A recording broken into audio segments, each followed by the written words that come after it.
Good morning. Brew day 6. I can't believe we're on 6 already. My goodness. Time flies when you're having fun. Anyway, through the issues of last week and ready to make beer again. So on my own today. So what I'm trying to do, it's 7:19 a.m. I'm trying to get done by 3 and home by 3 at the latest because I want to watch the qualifying at Azerbaijan for the Formula 1. So today we're just going to crack on. I'm going to talk you through some of the process that we're following. I know some of the people that are watching on brewers, you know, you've somehow found the channel for pure entertainment value, but actually now I'm curious about what's going on and why we're doing what we're doing. So in very simple terms, I'll cover some of that today. If you want to know more, just let me know and we can get into some details. There's a wealth of information out there. If you fancy having a go yourself, just let me know in the comments. I can send you some links and ideas of where to get started. Just in terms of the equipment, and it looks a little bit daunting, but there's nothing here that you can't do in your kitchen with a couple of pans. This is what we call the HLT, hot liquor tank.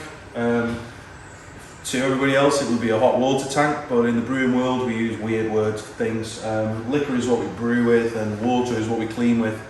The HLT, this one in particular, is 600 litres capacity, which is way more than the water that we're going to use for brewing, but it gives us some other options later on for cleaning and recovering where we need to and make adjustments to gravity and other things. So this tank's been heating overnight. It's currently at 70.6 degrees. The target was 70.5, so close enough. But that's not the temperature that we're going to use to mash the grains. That temperature is slightly higher, as once we add this water to the grains, which are in this mash tun here, the mash tun will absorb some of that heat, and hopefully we'll end up at 65 degrees Celsius, which is something Fahrenheit. Then we leave it for an hour. During that hour, what's happening is the enzymes in the barley are converting the starches in the grain into sugars that the yeast can then ferment and turn into alcohol later. The enzymes in the grain in the barley will convert the soluble starches into short chain sugar molecules, mainly maltose. This is what the yeast is looking for his lunch. This is what the process of fermentation uses to convert the sugars into alcohol, which is what we're looking for because we're making beer. So we're going to get some water in first. We're going to split the water into two. The first is about 200. It's not on the screen. I think it's 214 litres, which we're going to then mash and steep basically the grains and allow that enzymatic process to take place. And then after that, we're going to start to slowly drain from the mash tun through a pump into the copper, as it's called, or the boil kettle to anybody else. 4 heating elements in the bottom of that. We're going to slowly pump into that, and at the same time, we're going to add about the same amount of water again. A little bit more. I think this recipe calls for almost 500 litres altogether. And that's going to basically rinse through the grain using what's called a sparge arms, a shower. And that's going to rinse any residual sugars that are still sticking to the grains. It's going to wash those through. And at the end of that, we should have a full boil kettle. And we can then move on to the next part of the process.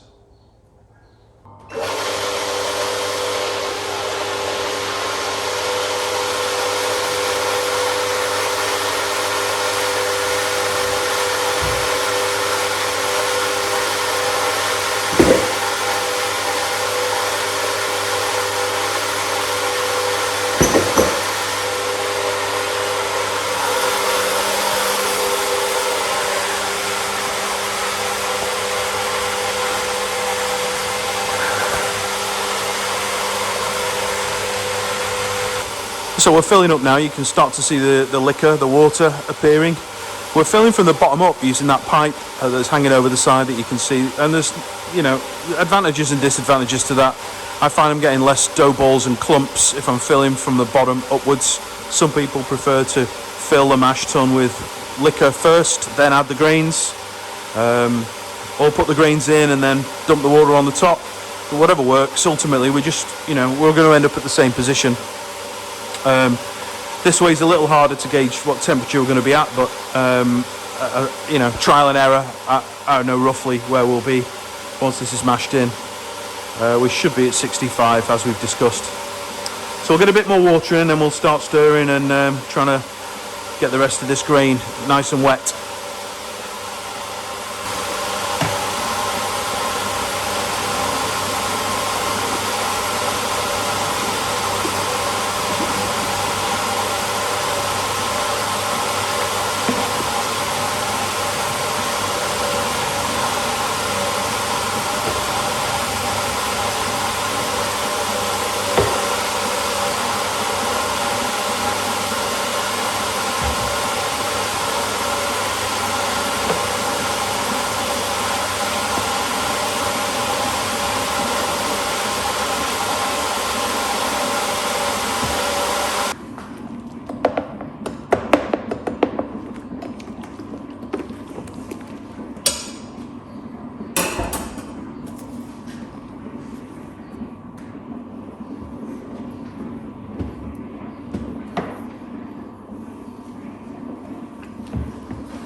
Oh, there's a good one.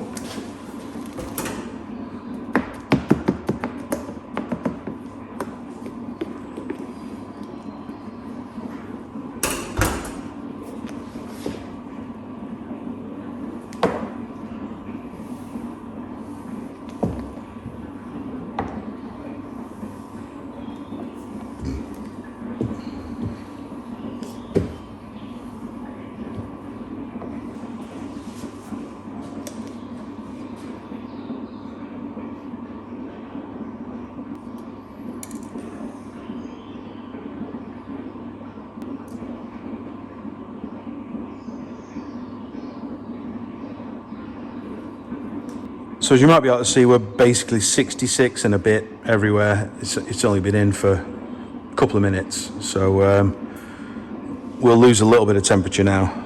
By the time we give it another stir for a couple of minutes, get the lid on,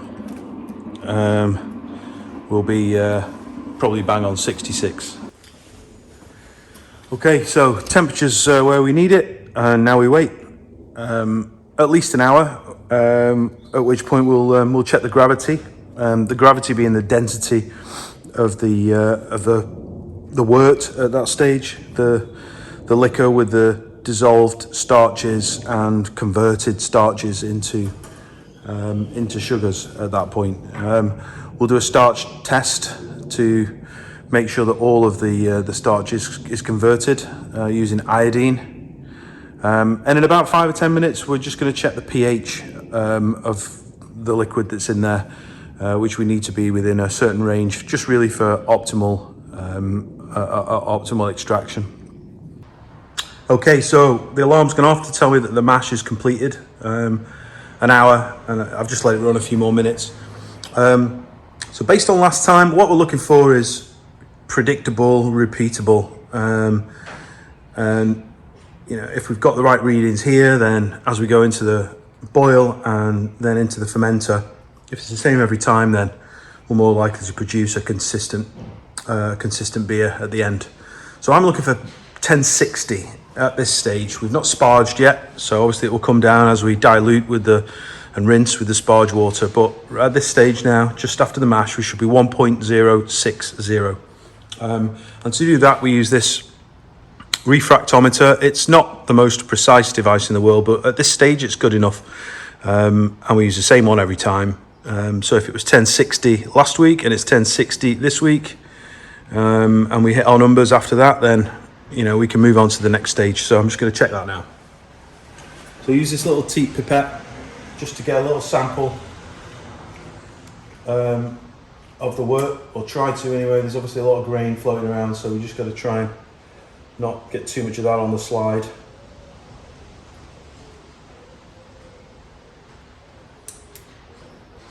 Making sure it's covered and clean to start with, and then I just look through this end. I can't show you on the camera, it doesn't work, I've tried it a million times. But if I do a quick look through that now, you just have to take my word for it. We are at exactly 1060. Just give it a second to adjust the temperature. Yeah, 1060. So it's exactly the same as last week. I'm very happy with that. So we'll start the transfer into the copper and start the sparge at the same time. I'll get that set up now.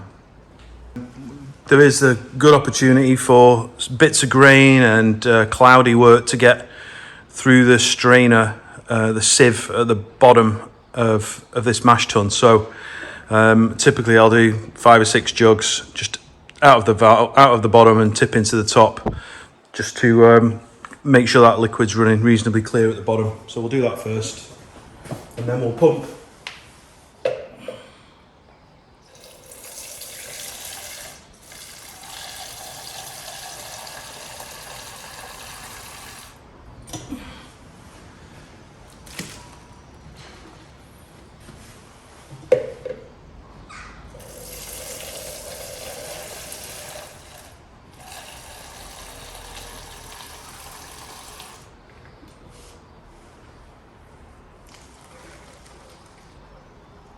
I can see there is quite a few bits of grain in that, so we'll just keep going.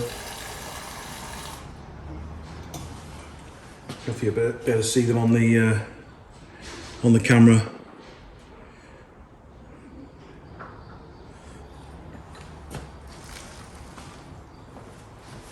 And the pump will deal with that.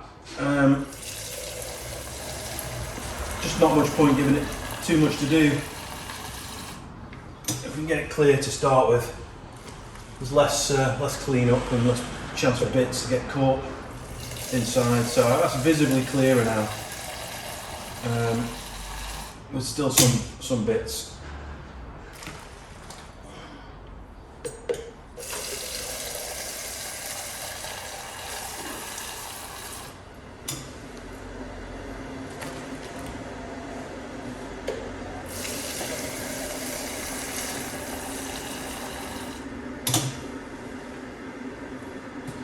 It's quite a bit better now. So, just connect the pipe work up.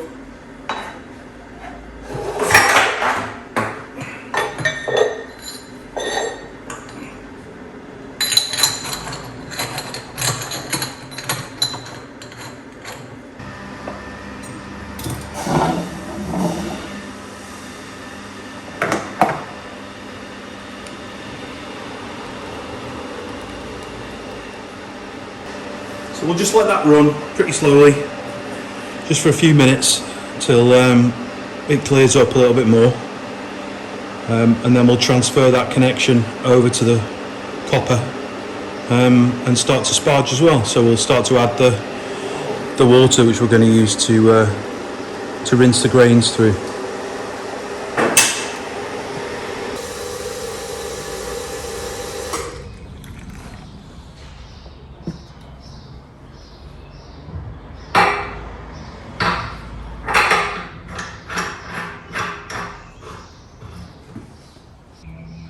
So just connecting the output of the pump to the copper, the boil kettle, making sure everything's nice and tight, because you probably saw that was running pretty clear then. And then we're now going to connect the sparge arm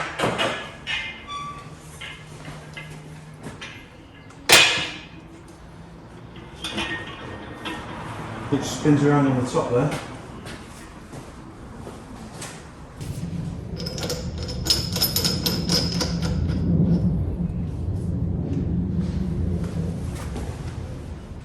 Because I did go over by a couple of litres when I was filling it up, the pump didn't stop, but I was watching the display at the time. We went over by a couple of litres, so we're just going to reduce the sparge quantity by the same amount.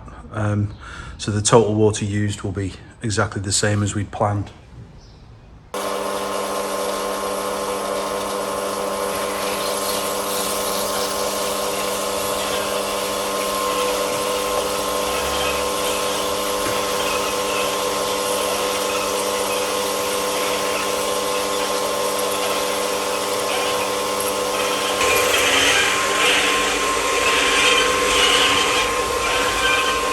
So with the sparge started, you can see the wort's coming in here through this pump out the bottom of the kettle, and on the top the sparge arm is rotating and putting water from the tank on the top. 270 litres will go in now, and that'll take our total water volume to just a little bit under 500 litres. We're not going to get 500 in the kettle, however. What we're going to get in the kettle is about 380, and the remaining moisture will have been absorbed by the grain. I'm getting, I don't know why yet, it's another little thing I've got to work out, but I'm getting very high water absorption with the grain that I'm using. Something like 2 litres per kilo, which is about double what I would get on a homebrew. It doesn't make a whole lot of difference. I mean, the recipe's optimised for the grain water retention that we're getting, or the water absorption that we're getting. But certainly we could be a little bit more cost effective doing it a different way if we could get that moisture back. I've just raised the sparge arm up a little bit because it was catching on the top of the grain, just until the level dropped a little bit lower. So what's going on here, right? 1.060 in there. By the time we've dumped the contents of that and the sparge has gone through as well, we should have the 1060 wort plus the sparge water, which will get increasingly less dense as it continues to rinse. What we should end up with in here is a full kettle with a gravity of 1038. That's where we were last week. That's what's going to give us our 4.1% ABV beer at the end after the boil. The boil will raise the gravity due to evaporation of the water. There'll be less water and the same amount of sugar effectively. That will get us to 1040, 1.040, which with the yeast that we're using, attenuating or converting the sugar to alcohol at about 80% efficiency, that should give us the alcohol content that we need at the end. So 1060 in there. By the time we're into there, we should be 1038 if the calculations are correct. And this is what I've been doing the last few weeks, just really trying to understand at every stage what water levels we need, what volume of wort we produce, what the gravities are at the various points of the brew, and that way I can repeat it. So lots of notes, lots of details, and that will give us the consistency. Hence the first few brews have been a little bit variable in ABV, not hugely. We had a 4.1, a 4.3 and a 4.5, and I'm sure I've nailed it now. This will be 4.1, he says. So we're just waiting for the liquid level to submerge the heating elements, and then we can switch them on over there and get a little bit ahead of ourselves. We don't have to wait till it's full before we power the elements on. It's just going to help that rise from the approximately 65 to 70 degrees that we're at now up to the 100 that we need for the boil. These elements will be submerged in another 5 minutes or so, and we'll get the power on then. So that's the elements submerged, and I've just put the 4 elements on, having checked that the circuit breakers are on. That's another thing I've done previously. I cheaped out and I bought these spurs without LEDs or neons. It was false economy. it's going anyway eventually. That's really just a temporary thing to get us started, but we'll get a proper panel.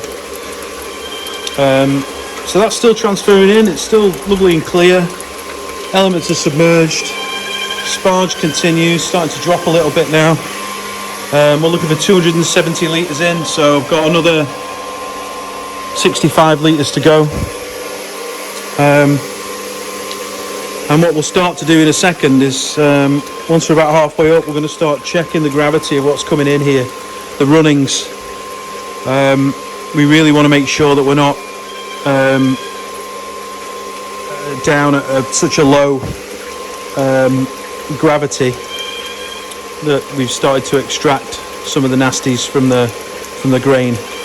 So the advice goes, anything less than 1.010, you should really stop at that point. I am reliably informed. I've never noticed the difference, but it is something that I stick to. So if we do get to that level and we're still not where we need to be in the tank, then there's nothing wrong with adding some cold liquor or hot liquor from the tank, just to bring the volume up to where we need it to be. Otherwise the beer will be too strong. We do need to hit that volume, liquid volume, in order to get the gravity where it should be. I was just saying before about those first brews where we're dialing in the gravity, etc. This is what I mean. So I've got two batches here. They're made on the same day. This was the day that I was really having problems with the pump. I'm sorry, I wasn't. I was having problems with the digital water meter again, and we lost track of how much water we were putting in. So we ended up with less sparge than we needed. And the gravity was high. Then the hydrometer reading we realised was way off the refractometer meeting. We know what that difference is now. We were 2 degrees out on the refractometer. So anyway, it was a mess. But ultimately we got beer.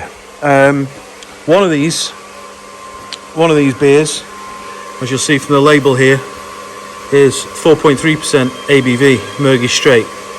That's what we were aiming for, is a little bit high, but that was just within the tolerance of what I was expecting. This one, however, we've come in at 4.5% ABV, same beer, and we're like, almost 0.5% higher than we should have been. So not a problem. The pubs we're working with understand. We're working our way through optimizing the process.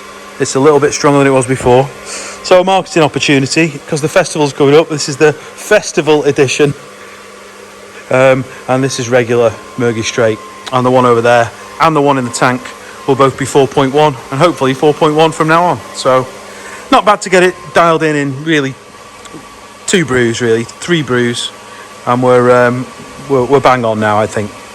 So I'm really pleased with that, and it will really help us with future brews as well, understanding the volumes and the targets a little bit better. This thing has a habit of not stopping. 270 it should stop at.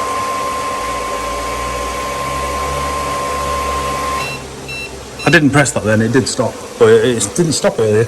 I think I need to turn it off and on again each time. Probably a software thing. Anyway, that's all the sparge water in. We're transferring now, so I'm just going to slow that a little bit, because I don't want to start sucking on the grain bed. Obviously the pump it's not self-priming or anything, but there's an effect of the pump pumping and actually sucking the liquid out rather than gravity draining it into the pump and then pumping it on. And I've had it before where you can get a thing called a stuck mash.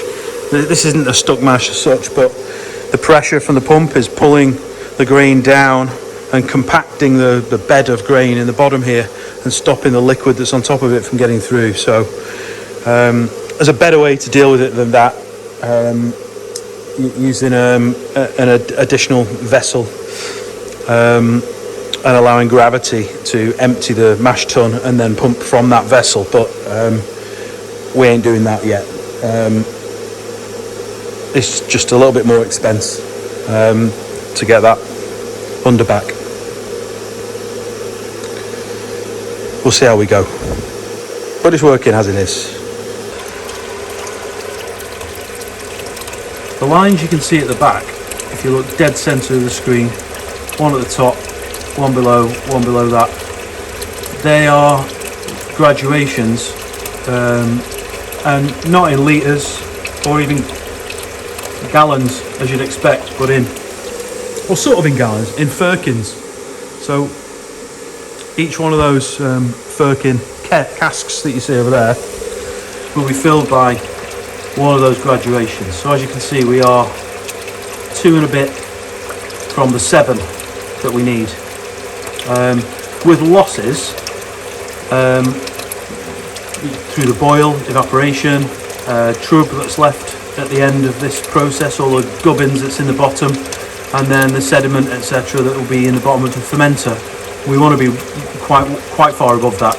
If you can see the area at the top, it's not dirty. Honestly, it looks dirty. It's just a reflection. It's quite scoured, but we really want to be up to where that tide mark, as it appears, where that tide mark is, and that will give us that little bit of extra overhead to make sure we get the full 7 firkins out.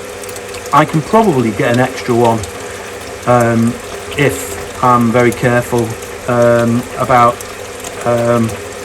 emptying this tank, this kettle, when we're done. At the moment I'm probably wasting half a firkin, plus the bit that's left at the end in the fermenter, and I've managed to fill a 7.5 batch previously with those test casks, but it would be great to get one more out. That's really just down to me working out the levels and getting those pipes, those L pipes, cut to the right height, and then maybe work on some sort of filtering just so I can squeeze the last bit out of the process.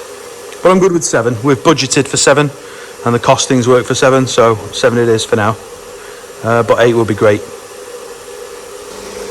Okay, so time to check these runnings that are coming through. So we've got a nice clean refractometer, get a little bit on there, and then we'll check it out. So I know that this is 2 degrees out, so if this says 1040, it's really 1038. Obviously it's not going to be 1040 because it's the runnings rather than the main body of work, but so we're currently at 1030, so we can let that run. It's still got plenty of sugar in it. We're not right at the bottom of the barrel just yet. Right, transfers completed. We were a little off, but recovered. So once we'd sparged with the right amount of water, I'm still not convinced this water meter's right. You know, I'll work it out from the graduations on the tank in a second, but I needed to add 40 more litres of hot liquor to get down to the 1040 and to fill the kettle to the exact point that it was last week, which I measured. I'll show you where now in a second. Literally to that corner there. So we're now at that corner. I can't get any more in. That's as full as it will go without a boil over, and we're at 1040. But I had to add 40 litres of water. So where am I now? 50. Yeah, this meter's wrong. I'll show you.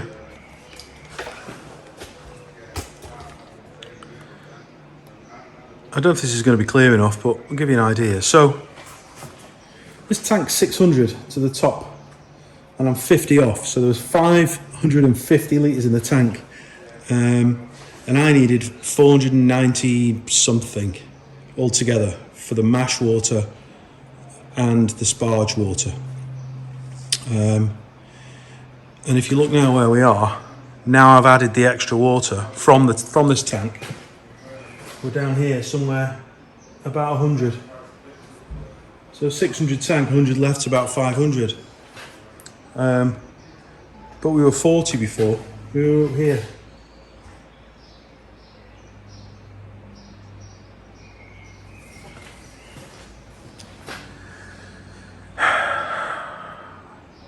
I think I need a better water meter. This one's all right, but I think once it's been running for a while, it must the tolerance must be so big that it's not accurate. I can do 20 litres into a bucket, it's perfect. And then I transfer 200 litres across and I'm off by 50. Fortunately, I know what I'm doing now, so we can work around it. But I'm going to have a closer look at that, I think. So we're just waiting for the boil to come up. Getting nice and foamy on there. I haven't started the condenser yet. Just wasting water really. If I put it on now, there's not really any steam coming out as yet. It's contained inside, but once there really isn't any steam, it's just a little bit of vapour. But as soon as that gets up to the boil and we start boiling off the nasties, we'll get that on. And yeah, not even warm properly yet. We'll get that on. And the idea with that is we're jetting a fine mist of water into there, which condenses the steam into water and then runs out and down through the drain. Shamelessly stolen idea, but it definitely works, and avoids me having to have a conversation about vent stacks on the roof and neighbours and things like that. We keep all the odour, not that it's odorous, but you know, the smells of brewing are contained within the building. No steam, no noise. While we're waiting for that to come up for the boil, I've got my 3 hop additions ready in those new bags. So that's the first one, Talus and Citra. The recipe's in a previous video if you want to have a look at exactly what's in there, but Talus and Citra, and then Talus and Citra. So that first one goes in at 10 minutes before the end of the boil. The second one goes in, actually that's a lie, I'll start again. That one goes in at 20 minutes before the end of the boil. This next one goes in at 10 minutes before the end of the boil. We get the protoflock in around then, 10 to 15 minutes, and then once the boil's finished, we drop the temperature down to 80 degrees, or just under, and then the last big bag of hops goes in for the hop stand. Not a whirlpool because it's not whirling, but we'll spin it around a bit and make sure we get all the hoppy goodness out of that final addition. And after that, half an hour on the hop stand, and then we continue the cool through the heat exchanger and deposit the contents into that end fermenter there, which has just had a good dose of peracetic acid, so that's nice and sanitized inside now. Just realised I left my yeast at home. I've got a new packet here which I didn't want to open. The other 250 grams is in the fridge in the kitchen, so I'll have to use that next week. I'm not going home now, I'll just use the new one. Same yeast. Looking at the cooling up, and then we'll go. And currently, it's only 10:30 in the morning. So, I think we've smashed it, boys. Famous last words, let's see. So, 20 minutes to go. We dropped in the first bag. Wasn't much to show, as you can see what I've done. Just tied it on, hung it in. You can throw them in loose. It's just easier to clean up. The hop utilisation doesn't get affected too much with these.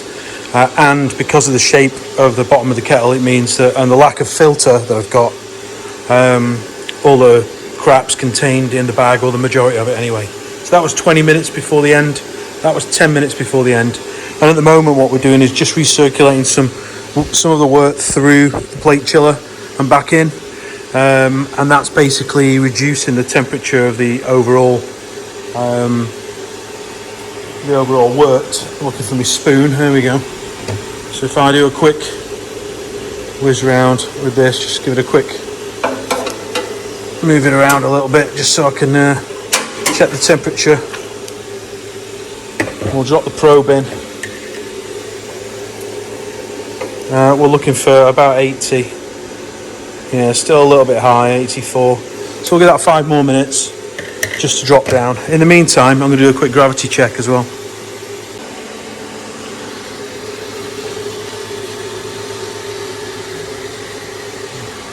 Get some light.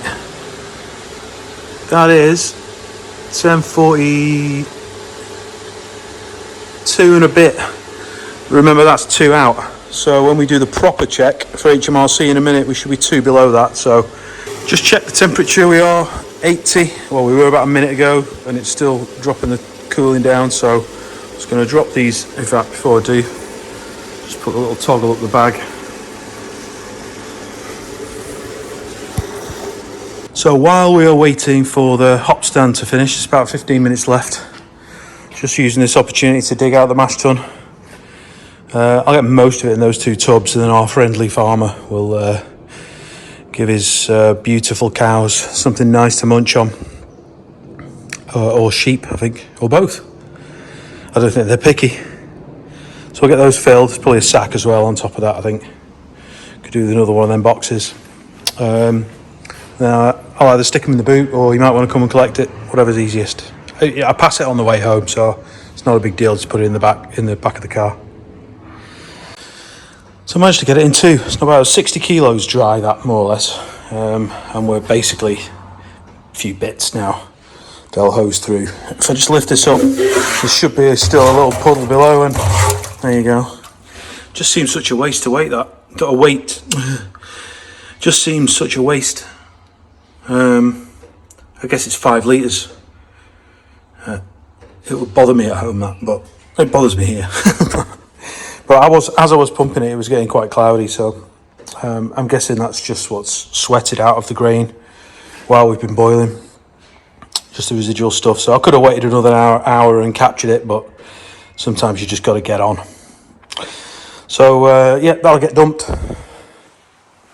Right, we're transferred. I missed the filming of it because it all went off a bit quick, so didn't really have a chance to get the camera set up, to be honest. So just in the process of cleaning that out. But basically, we pumped just like we did from the mash tun. We pumped through the same pump, but it went through the heat exchanger and into the fermenter over there, which had been sanitised.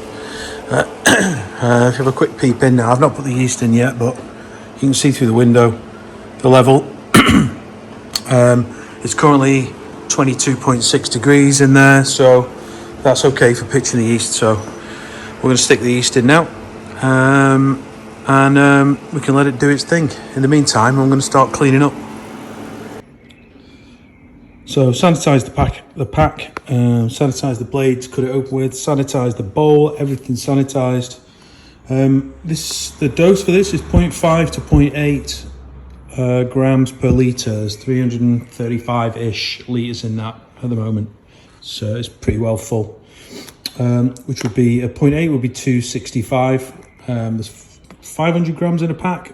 Again, it's just trial and error, but I've been putting exactly 250 in half a pack, so one pack does 2 brew days, and I've been getting good results from that. It's somewhere nearer to 0.8 than 0.5, so at the upper end of the recommended dosing.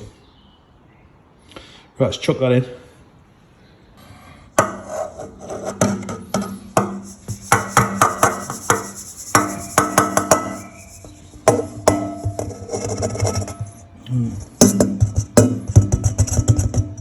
Bowl's a bit damp, it's probably 3 or 4 grams there. Oh well, I'll lose that.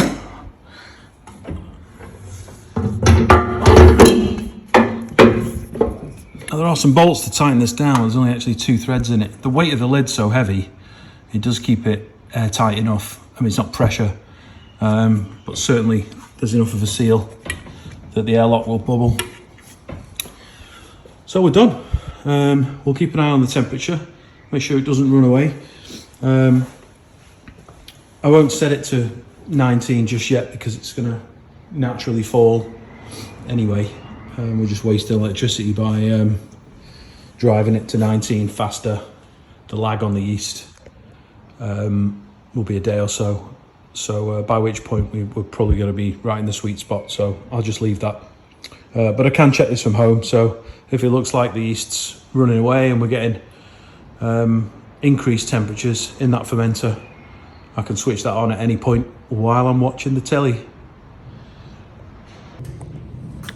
So the moment of truth, gravity. I don't know if you've seen these big hydrometers. If you use these at home, this is a set of, well, 3, but I've only got 2 of them at the moment. So this one that you're looking at, if it ever focuses, this one, There you go. This is the one that we use after fermentation. Gives us a range of 1,000 to 30. It's calibrated in that red bit, if I rotate it around, it's calibrated to 20 degrees Celsius. So we have to check that what we're measuring is 20, and if it isn't, we make a little adjustment. So we don't need that one today. The one that's in there does from 30 to 60, if I remember correctly. And we are currently at the right temperature. 1041 and a tiny little bit, but not enough to make it to the 0.5. And I've only got half graduations. I think that's 1041 2-ish. That would be a guesstimate. It's certainly not 5. So it's 1041, I reckon. I better read my books when I get home. I'm pretty sure it's 1041. So that should give us a 4.3-ish at 80% attenuation. So I'm happy with that. I'm not happy with this camera, however.